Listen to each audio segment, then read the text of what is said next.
တိတ်ဆိတ်ခြင်းနဲ့တိတ်ဆိတ်ခြင်းမှာပုံသဏ္ဍာန်မျိုးစုံရှိကြပါတယ်။တချို့သောတိတ်ဆိတ်ခြင်းတွေက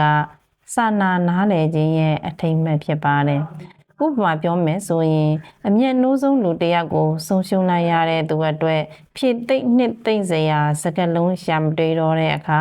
တိတ်တိတ်ဆိတ်ဆိတ်လေးနေပေးလိုက်ခြင်းကသူ့အပေါ်အလိုက်တသိနှစ်သိမ့်ပေးလိုက်ခြင်းပဲဖြစ်ပါတယ်။ဒီတိတ်ဆိတ်ခြင်းကိုတော့စာနာနားလည်ပေးတဲ့တိတ်ဆိတ်ခြင်းလို့ခေါ်ပါတယ်။တချို့သောတိတ်ဆိတ်ခြင်းက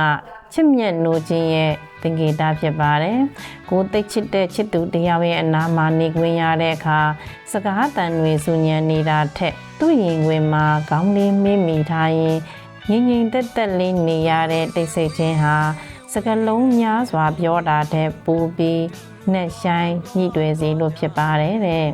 ဒီတိတ်ဆိတ်ခြင်းကိုတော့ချစ်မြတ်နိုးတန်မိုးထားတတ်တဲ့တိတ်ဆိတ်ခြင်းလို့ခေါ်ပါတယ်။တူသောတိတ်ဆိတ်ခြင်းကတော့စိတ်ပြည့်ခြင်းလွတ်ချလိုက်ခြင်း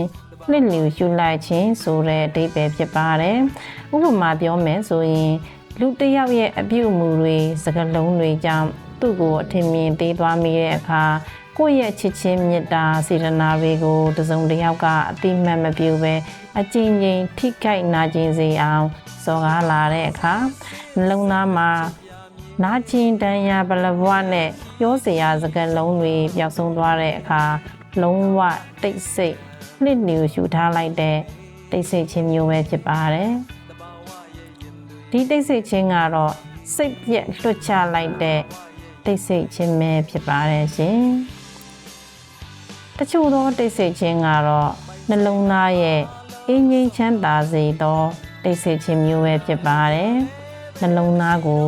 အင်းငိမ့်ချမ်းသာစေသောတိတ်ဆိတ်ခြင်းပဲဖြစ်ပါတယ်ဝင်းလေထွက်လေလေးကိုစူးစိုက်အာယုံပြုထားတဲ့အခါဖြစ်စေကိုယ်ခန္ဓာတစ်ခုလုံးမှာအဆက်မပြတ်ဖြစ်ပျက်ပြောင်းလဲနေတဲ့ဝေဒနာတွေကိုရှုမှတ်နေတဲ့အခါဖြစ်စေယုံနံတို့ရဲ့မမြဲတဲ့အနိစ္စကိုသိမှတ်နေတဲ့အခါဖြစ်စေနှလုံးသားရဲ့အင်းငြိမ်ချမ်းသာမှုကြောင့်ခံစားရတဲ့တိတ်ဆိတ်ငြိမ်သက်ခြင်းပဲဖြစ်ပါတယ်ဒီငြိမ်သက်ခြင်းမျိုးကတော့အနိုင်မဲ့ငြိမ်သက်ခြင်းကိုညှို့ဆိုခြင်းဖြစ်ပါတယ်ရှင်။ဒီစာစုလေးကိုလွန်ထားတာစိတ်တက်ကတော်ကနေယူလာပြီးဖတ်ပြတာပါရှင်။ဒါကြောင့်ဆရာမကိုလေးစားစွာ credit ပေးပါတယ်။ဆိုတော့ဘယ်လိုတိတ်ဆိတ်ငြိမ်သက်ခြင်းမျိုးကိုမိတ်ဆွေတို့အနေနဲ့လိုလားပါလဲရှင်။အကောင်းဆုံးကတော့ကျမနောက်ဆုံးဖတ်ပြခဲ့တဲ့တိတ်ဆိတ်ငြိမ်သက်ခြင်းမျိုးကကောင်းဆုံးလို့ကျမကတော့လက်ခံယုံကြည်ထားပါတယ်အဲ့ဒီငြိမ်သက်ခြင်းမျိုးအဲ့ဒီအင်းကြီးမှုမျိုးရဖို့ကလည်းတော်ရုံတော့မလွယ်ပါဘူးရှင်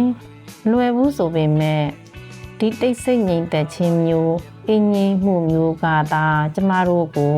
တကယ်ချမ်းသာခြင်းအစစ်မှန်ကိုပေးနိုင်မှာမို့ကြိုးစားဖို့တော့လိုတာပေါ့ရှင်တကယ်အင်းငြိမ်ချမ်းသာမှုကိုရရှိပိုင်ဆိုင်နိုင်ရပါစေလို့ဆန္ဒပြုလိုက်ပါတယ်ရှင်။